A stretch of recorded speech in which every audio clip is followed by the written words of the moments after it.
Hi guys, আজকে আপনাদের সাথে একটি টেলিগ্রাম প্রজেক্ট নিয়ে আলোচনা করব। তো আমরা সবাই আইসবার্গ এয়ারড্রপে কাজ করেছি। এটা কবে লিস্টিং হবে এবং প্রথম সিজন শেষ হয়ে গেছে, দ্বিতীয় সিজন চলতেছে। তো প্রথম সিজনে এই যে টোকেন দিয়েছিল, আমার প্রায় 1,10,000 টোকেন পেয়েছি। তো এটা ক্লাইম করতে হলে 1.5 টন খরচ করতে হবে।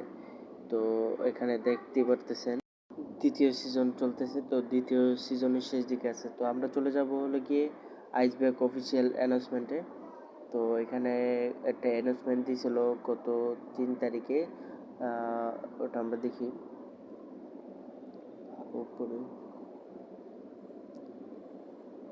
এই যে এই যে এটা আমরা কপি করে বাংলা করে দেখবো আসলে ওনারা কি বলছে এটাকে। তো এখানে পেস্ট করি। ওকে গাইজ, এবার এখানে ওনারা বলছে 20 মে তারিখে তালিকাভুক্তির সময়সূচি নির্ধারণ করা হয়েছে। তারপর বলছে 19 মে সিজন 1 এর সমাপ্তি এবং এটি আপনার এয়ারড্রপ পাস দাবি করার শেষ সুযোগ। তারপর বলছে সিজন 1 এর সমস্ত পুরস্কার 2 লক্ষ এয়ারড্রপ পাসকারীদের মধ্যে বিতরণ করা হবে। অনেক দেরি হওয়ার আগে তাদের একজন হয়ে উঠুন। আপনার অংশ সুরক্ষিত করার জন্য এখনই পদক্ষেপ নিন। তাহলে প্রথম সিজনের সমাপ্তি ঘটতেছে হলো গিয়ে 19 তারিখে। তো আশা করা যায় গাইস এটা 20 তারিখে লিস্টিং হতে চলছে। তো আমরা দেখি ওনারা কি করে।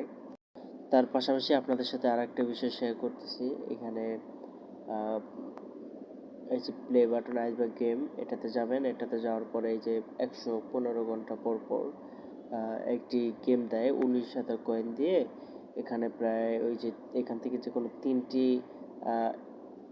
অ্যাকসেপ্ট করা যায়। তো এরকম 3টা অ্যাকসেপ্ট করবেন, দেখবেন হয়তো বা 2 লক্ষ কয়েনে পেতে পারেন, অথবা যে কোনো টোকেন পেতে পারেন। যেমন 2,000 টোকেন পেতে পারেন, 4,000 টোকেন পেতে পারেন।